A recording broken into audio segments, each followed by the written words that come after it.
American Merrow.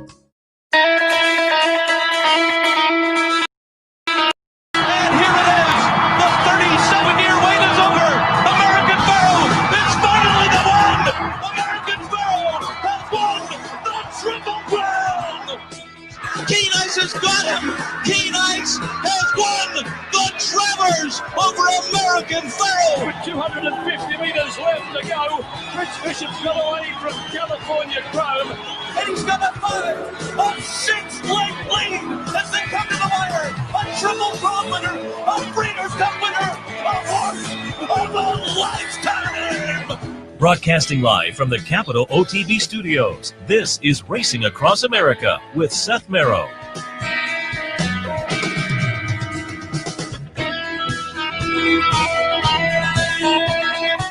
Good morning and welcome to Racing Across America on this Sunday morning. I'm Seth Merrow. Thanks for joining us. Don't forget this afternoon, if you want to swing down to the club, watch all the NFL action and all the racing action as well right here. Join us throughout the NFL season for football racing here at the Clubhouse Racebook, Central Avenue in Albany. Yesterday here we had the bankroll promotion, and apologies to the bankroll team. Man, I swung and whiffed. We were sitting on a couple of, there was a triple first, second, and fourth, a couple doubles live that were okay to logical horses, and just could not get anything to click. I always say these bankrolls are a lot like if you're a contest player or you watch contests. I mean, people who sit at the final table at the NHC, the National Handicapping Championship, if you watch contests during the year, those guys can zero out one week and be in the top 1, 2, or 3 of the next week, and it's just it's the same with these rolls. Some weeks I sat out a Churchill yesterday, where my top 2 ran 1, 2 for a very nice exact, and so I just zigged when I should have zagged a couple of times, and we were close other times. So again, apologies to the bankroll team, but we have another chance next week. We have an online bankroll coming up, so you can check the website for that. That'll be next weekend. We'll be in here a little later in the day. We'll be doing it here and tossing out some ideas and playing for a bankroll team, again, online next week. So hopefully we can get back in the saddle and make it work next week, because it was tough. Nice crowd out there, though. Appreciate everybody turning out and participating. It's always fun. A little rough yesterday, as they say, but it's always fun when folks turn out and kind of chat during the afternoon and toss out some ideas, and they toss out some ideas. That's the whole game plan, horse racing, and appreciate, again, folks showing up. All right, let's take a look. And again, we're going to wind up a little bit early again today, because once again, it is an 11:50 post time. So they kick off the pregame show at around 10:30 or so, and we'll watch. I mean, if that becomes the norm, we'll probably kick a little earlier, but I'm just not sure that will be the norm throughout the winter. It's been for the last 2 weeks, 50 as they try to get in 10 races with early day ending, and so again, we'll wind things up at about 10:30 today. I'll just take a look at some of the stakes, little stakes recap, and then we'll do a little hand and kick it over to the NYRA pregame so you can get some ideas for Aqueduct for this afternoon. And again, it was a decent little stakes day yesterday.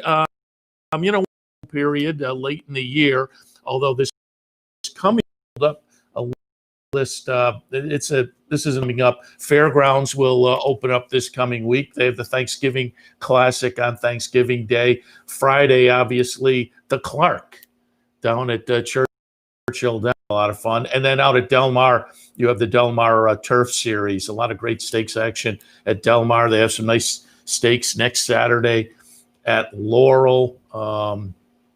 Aqueduct has the Aqueduct Turf Sprint Championship, the Discovery Long Island lined up. So Fall High Weight next Sunday, a week from today at Aqueduct. And then the following weekend, of course, it's this Cigar. A couple of nice weekends coming up. But this was a nice weekend of stakes action. There weren't a ton of stakes across the country, but Woodbine had 4 that were kind of fun, and we talked about them yesterday with Ron Gierking from the Daily Racing Forum covering Woodbine. We talked a little bit about all of the races we're going to be looking at with the preview. So again, there were some nice stakes yesterday, and we'll kick things off with the Red Smith. Sadler's Joy, we talked to Tommy Albatrani yesterday. Sadler's Joy made his typical run. He was there at the end, but could do no better than fourth. I liked Red Knight, who is the 10 horse, and runs a good second here. You can see via the chicklets, has to make up some ground, does the 10. Actually, I don't know if his chiclet's there, but you can see he's sitting fourth right now, Red Knight, and making a run. But North Dakota, a horse that both Mike Callahan and I said was live on the stakes preview, just has the momentum to go by Red Knight. Red Knight will get up for second over Zayad, and coming late there, the number 4 was Sadler's Joy to run fourth. But North Dakota gets it done for Shug. And again, both Mike Callahan and I said, we're looking at 10-1 on the morning line. This is an interesting horse from Shug. Had a little traffic in the Sycamore and wound up fourth in there, turned the tables on Red Knight yesterday, however, getting it done at 8-1. So, we were looking at the 10-1 morning line and thinking that looks pretty juicy. The 8-1 was still good for the Shug horse that was live, if you like that one. And North Dakota over Red Knight, nice little exact, a couple of bucks. You got over $100 for those two logical players in there. Shug was quoted after the race as saying he always thought this horse wanted distance and finally got it last time in the Sycamore down at Keeneland, but they had some traffic in there. And Jose Lezcano said, he kind of watched the replay and he decided, I want to keep the horse clear and get my run. And good ride, good run. North Dakota does get it done. Again, getting the distance. Last time they got the 1.5 miles. And as I say, Shug said, that's what the horse wants. He wants this kind of distance. Yesterday it was only 1 3/8 miles, but still shows an appreciation for, within the 21st century is a marathonish type of a distance. North Dakota getting it done for Shug yesterday at a nice price in the Red Smith. Down at Churchill, it was the Chaluki. I liked Finite. Everybody else liked Finite, the 6-5 favorite. I almost used Grand Cru Classe on top, but then I pulled up the Raven Run from last time, and we showed it on the stakes preview, and it was just these two in that race were separated by 9, but it was just a much better late run from Finite. So I tilted towards Finite, had Grand Cru Classe underneath. And then Woe Nelly in the third spot, but it winds up being the number 2 Finite, getting it done for Steve Asmussen and Ricardo Santana. Sanasis in the second spot at 10-1, and Woe Nelly ran third. Grand Cru Classe disappoints running fifth in there, but no disappointment from Finite, who kind of showed she was a nice 3-year-old filly earlier this year down. Well, as a 2-year-old last year, she wins the Goldenrod. She comes back this year in the Silver Bullet Day down at Fairgrounds, wins the Rachel Alexandra, then winds up fourth in the Fairground Oaks. And after yesterday's race, Steve Asmussen quoted as saying, with the pandemic and everything, it was all topsy-turvy. She had a little issue, so they did a little surgery, took a little bone chip out of the ankle. It was some minor surgery. So she then sat out from March until September. The comeback in the Music City was disappointing, but it was on the turf at Kentucky Downs. And then, as I say, went in the Raven Run, made a great late run there. Followed up now the third start back, that midseason break to win nicely in the day. And coming onto this one, Steve Asmussen said, next stop, logical. Next stop, Grade 1 La Brea out at Santa Anita in Southern California. 3-year-olds, Grade 1. You have a Grade 1 3-year-old filly sprinter. That's the exclamation point you'd like to put on the year, particularly with the season this one's had, and this season that seems to have now rounded back into the good form she was promising a little bit earlier. So Finite yesterday in the Chaluki, looking pretty good for Asmussen and Winchell Thoroughbreds. Let's shift our attention now up to Woodbine. Again, they had really nice stakes action at Woodbine yesterday. With some notable names on the agenda. And as I say, we talked with Ron Gierking about this action yesterday in preview. But in review now, we'll start things out and go in chronological order. The Ontario Damsel. As I talked with Ron back to the Woodbine Oaks back in August, and I thought Curlin's Voyage might turn the table on Merrow. That was not the case, however. Merrow, who won the Wonder Wear in the most recent start with Curlin's Voyage finishing third.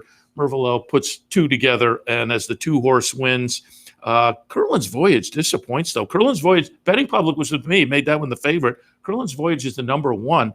Can't do any better than fifth in here, but Merrow looks pretty good. Again, stringing a couple of nice ones together. The win in the Wonder Wear, and now this win as well, taking a shot, as Ron King said in his follow-up article, for maybe 3-year-old filly honors up in Canada. The competition, you would assume, is Curlin's Voyage with that Woodbine Oaks win earlier, another stakes win up at Woodbine. But she has gone in the wrong direction over the last few starts, where Merrow has come on nicely for Kevin Attard, getting it done yesterday under Hernandez. And doing it, chart margin of 3 1/4 as the second choice at 2-1 with, as I say, Curlin's Voyage taking the action. Avi's Samurai second, a Fleet Catherine third, but Merrow looking good in the Ontario Damsel, as I say, now stringing a couple together, warming up towards the end of the season. Flip side, the 3-year-old boys in the Ontario Derby. Once again, I kind of went back a little bit, and I thought Mighty Heart may rebound to the performance we saw in the Queen's Plate, followed up with a win in the Prince of Wales, and then Mighty Heart went into the Breeder Stakes last time with a chance at the Canadian Triple Crown and got pushed a little bit early at the 1.5-mile distance and faded badly. Belichick was the winner that day in the Breeders up at Woodbine at 1.5 miles. But as I say, going back to the Queen's Plate, I thought Mighty Heart might be the one to beat you. But I said you had to take some serious interest in the fact that Mike Maker kind of took a look at the condition book and whatnot and said, you know what, let's take a little pop maybe with Field Pass in here. Ship in had been seen last time at Santa Anita, the American Turf at Churchill. Before that, the Saratoga Derby up at Saratoga. All of the recent races on turf, but if you go back to March, was on the synthetic at Turf in the Jeff Ruby, won that. So in one start on a synthetic surface, had a win. So as I say, you had to think, Mike Maker, a little bit interesting here with Field Pass, and that's exactly the way it turned out. Field Pass gets it done as the second choice at 5-2. 9-5 was Mighty Heart. Field Pass is going to be the number one. Belichick, the number 2, runs second. Malibu Mambo third. Mighty Heart, the number 6. Again, a little bit disappointing as the favorite, running fourth in here, and pretty well beaten fourth. You can see kind of fades after having led for most of the trip, but Field Pass gets it done. Kimura on board. Mike Maker trains, and again, it was just, Mike Maker, who we're back now 4 or 5 months, has a really nice run wherever he's sending and basing horses. When he kind of elects, hey, let's ship in and take a shot at the Ontario Derby. Given that Ron yesterday said he hadn't run a horse 2018. At one point, he had a string up there, Ron said, but he hadn't had a starter in a while. So that he looked and said, man, let's take a little pop with Field Pass. Had to attract some attention. And it did, with the horse going off as the second choice at 5-2, but gets it done in the Ontario Derby. In the Kennedy Road, this one, just my sentimental choice was Pink Lloyd, just because it's been fun to watch him. He had a 10-race win streak going to yesterday. Whenever we'll talk to Robert Tiller, the trainer, and get a little update on Pink Lloyd. Unfortunately, we couldn't make our regular visits to Woodbine this season, but I'll enjoy it to the trainer. But Pink Lloyd, again, a 10-race win streak going into yesterday, went off as the even money $5 to $1 actually. The second choice, however, at 2-1 was Ride a Comet. I thought for Stonehenge from Cassie, coming out of optional claiming win last time, was a little bit interesting at perhaps a price. Will be number 2, Ride a Comet, getting it done as the second choice. Super Stonehenge, again, a little bit Price, the number 1 run set. Pink Lloyd, favorite, the number 7. Coming. Just can't. Almost broke a track record here, did Ride a Comet. So this was a fast race pace. Ride a Comet had the late run. Pink Lloyd just not enough there in the stretch. Winds up third. Silent Poet fourth. But Ride a Comet getting it done for Mark Casse. So again, Mark Casse trains Ride a Comet. He had the horse I thought maybe the clever horse, Super Stonehenge, a Casse exacta in the Kennedy Road yesterday. A little exacta too. For a couple of bucks, you got 50 something back in the code, but it is Ride a Comet. And again, a little bit disappointing. You just like the root for horses like Pink Lloyd. Came into yesterday, 26 wins in 31 starts, $1.5 million in the bank. And as they say, riding a 10-race win streak, but gets defeated yet in the Kennedy Road. And finally, we wrap things up on the stakes side of things up at Woodbine Arabian. Mike Callahan and I both liked Amalfi Coast. I think Ron was a little bit in the Amalfi Coast corner as well. Amalfi Coast fourth at 3-1. The favorite was Artie's Princess from Wesley Ward, who pretty good record. 4 wins in 6 career starts. All of the starts had been at Woodbine except for a Saratoga try back on July 31st on the turf. The other ones were on the synthetic at Woodbine. Wound up a little bit of a disappointing fourth in that Saratoga try, but otherwise on the turf or on the synthetic at Woodbine, 4 for 5 with a second coming into yesterday. That made the betting public tilt towards this one as the 5-2 favorite and holds on. Will be Artie's Princess, the number 4, over number 2 Boardroom for Josie Carroll at 4-1 and at 6-1. Our Secret Agent third. Number 5 Amalfi Coast runs fourth. Had a little trouble, a little bit of traffic for Amalfi Coast. Maybe that cost a little bit, but it's just hard to see anything. There is a challenge here late, but to get past the top 2, I guess, and make any other excuses would be tough. Artie's Princess getting it done now, 5 for 6 overall. Clearly a lover of that Woodbine synthetic. Came into it with a nice work too. So Artie's Princess was certainly logical. And that Amalfi Coast was interesting though, coming out of the win in the suite prior to Justin Stein on board. Merrow was on board the winner, but no shock. Again, went off as the favorite. In there at 5-2. So again, there was some of your stakes action yesterday from Aqueduct, Churchill, and Woodbine. And as I said, coming up next week, things really light up a little bit. The Clark and the Turf stakes out at Del Mar and whatnot the following week, the Cigar Mile. So should be fun. Look forward to talking about those as well. Right now, we'll take a break. When we come back, we'll do a little handicapping. And again, we'll cut out a little bit early this morning because with the early start at Aqueduct, they'll kick off the NYRA pregame a little bit early, so we'll try to get you to that. But we'll come back in a few. Maybe take a look at the late pick 5 at Churchill tomorrow. I felt over the last couple of weeks I've had a better feel for Churchill than Aqueduct. So we'll come back and take a look at some Kentucky racing when we come back. Stay tuned. Where's the best place to find your favorite teams, your favorite food, daily drink specials, and wagering on live horse racing? Legends Field Sports Bar, 711 Central Avenue, Albany. Get your game on day or night with 75 flat-screen TVs, tournament-style pool tables, a private banquet room, and live horse racing. So if someone asks you, where's the best sports bar in the capital region? Tell them Legends Field Sports Bar, inside the Clubhouse Racebook, 711 Central Avenue, Albany. The way to become a better horse player, to have a better knowledge of the game, to be more successful. What if there were a way to take what you've learned, what you know, and make better decisions, better choices? In horse racing, knowledge is a powerful tool. Race results and replays, past performances and live streaming, wagering from all your digital devices. Capital OTB. Become a better horse player.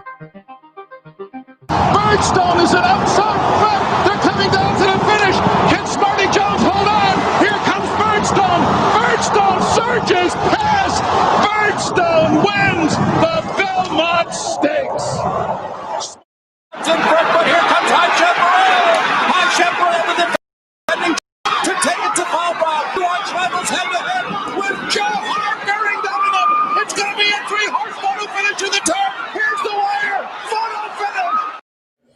back to Racing Across America on this Sunday morning. I'm Seth Merrow, and we'll take a look at the late pick five for today. I'm told I said tomorrow. You want to play today. Make sure you play today. The fifth race at Churchill off the late pick five today. This is a tough race. I mean, if somebody turns the page and says, I'm going to jump into the pick four, but the late pick five today, 311, 1 and 6. I put Naveen on top.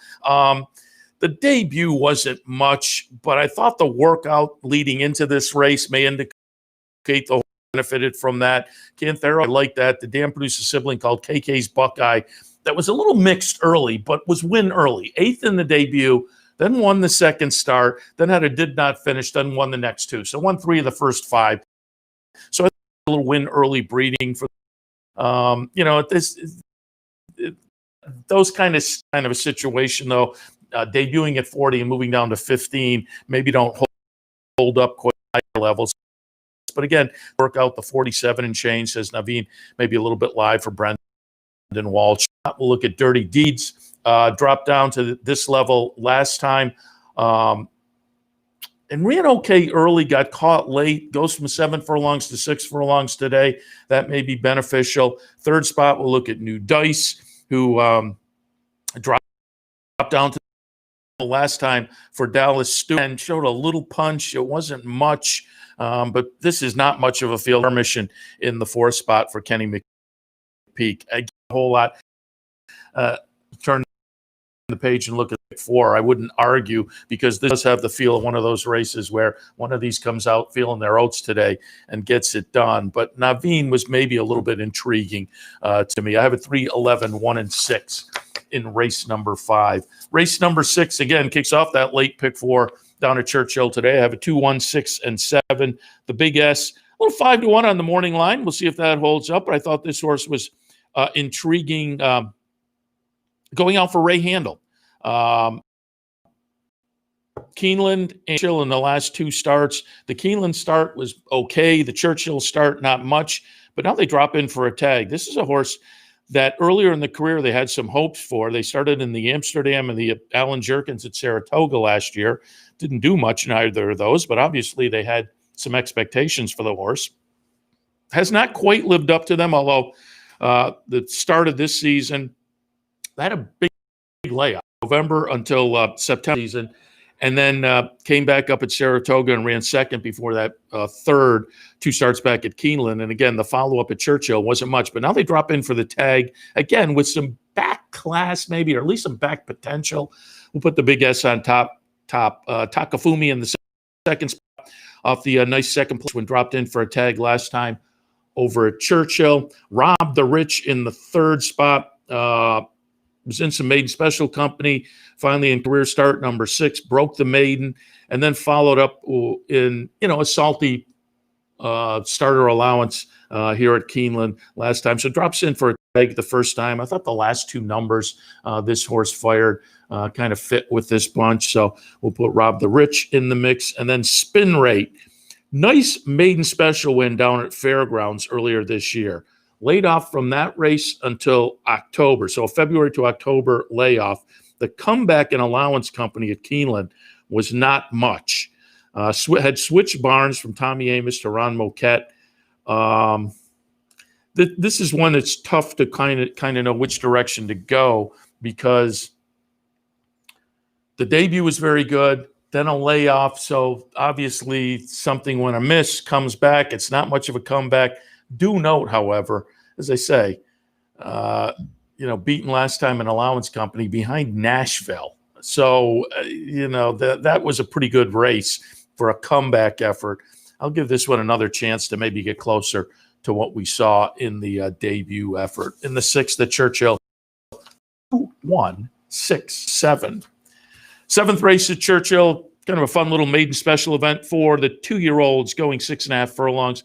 I have a 10, 1, 9, and 6. I thought the 4 was a little bit interesting as well. The number 10 is Candy Rocket.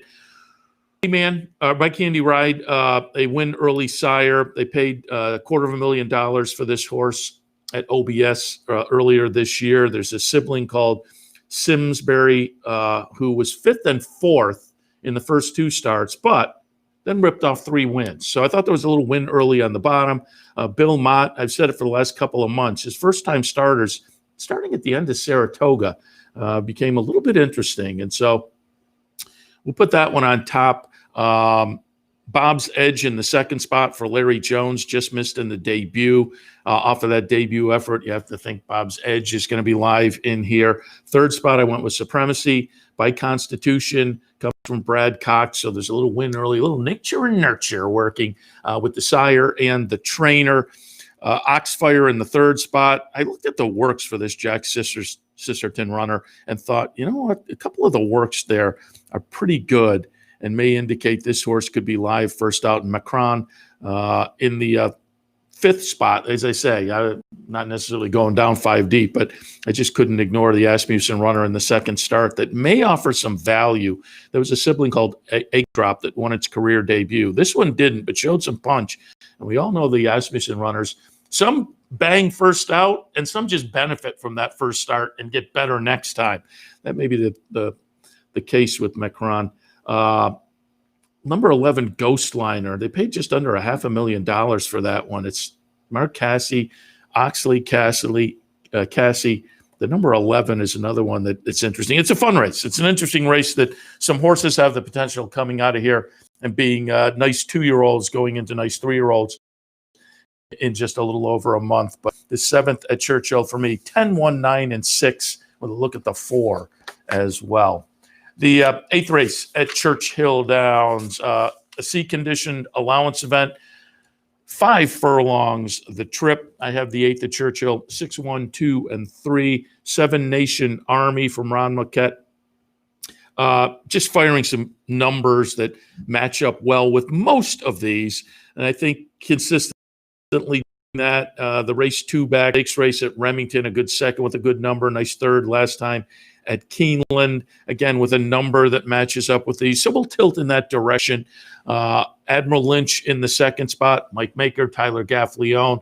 This is logical just on the connections. But, boy, go back to that Saratoga win, 3-star towards the beginning of the meet, a 104 buyer, then laid off most of the summer. And first week of fall, came back at Pimlico. A little bit disappointing on the comeback, and then a little bit disappointing last time as well. I wasn't quite sure what to make of that, but that race 3 back, and again, this team, you can't ignore this horse, may wind up being the one to beat. Well-abled in the third spot. Question mark here is the surface. This horse mostly down the page is showing either turf or synthetic, and that clearly is the question mark for this guy. The dirt, there's this dirt start at Mahoning Valley going back a little bit. There's a workout at Hawthorne, though, that was okay, and I kind of hung my hat on that a little bit for the Larry Ravelli trainee, and I'm hoping that workout signals a little something. Hollis in the 4th spot. This one also over the last few races has been more but there are dirt races that are okay. 1, 2 back. In the 8th at Churchill, 6, 1, 2, and 3. And the 9th race at Churchill will wrap up that late pick 5. Maiden 40 claimers going 6.5. I have it 7, 6, 2, and 3. Milana on top. Attracted a little bit of money in the OBS sale earlier this year.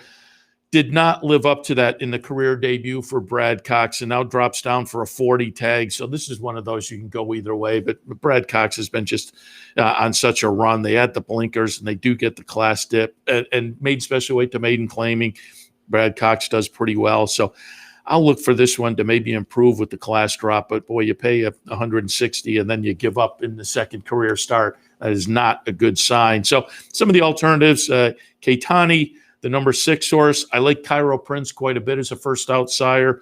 Ian Wilkes can get it done. The works for the 6 are okay. They aren't really signaling much of anything, but I just thought in what looks like a fairly weak bunch with Cairo Prince on top, I thought this horse might be interesting. Perks d'Oro by Golden Sense, another first outsider I like. Tom Van Berg can get them ready, and not a specialty by any means. I'm ready.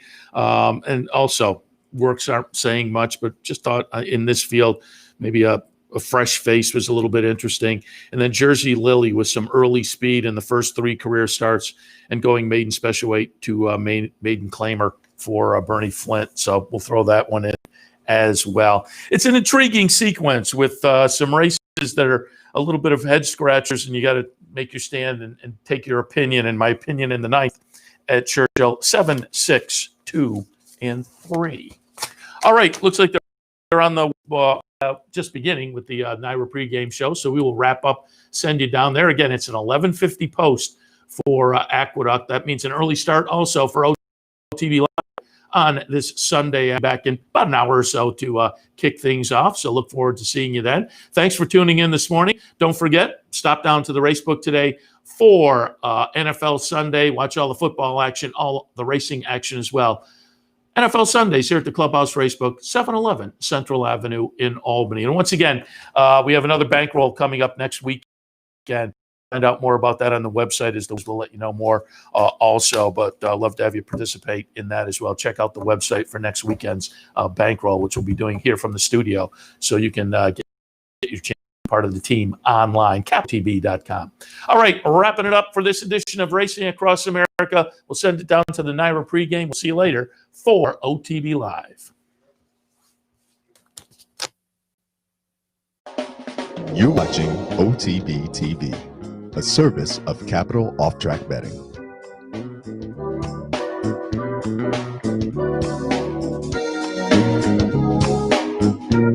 Wow. All right. But once you all see the entries for every race the horse is running in, you'll know who Anthony's picking. Race Makes number it nice 1. and easy for me. I got scratched out of race number 1. That's always annoying. Patty Boy? You like Patty Boy today? I did like my boy Patty. I did like that horse today. All right. So you and I both scratched. I scratched the same horse as you, but why don't you talk about the horse that you actually like? Yeah.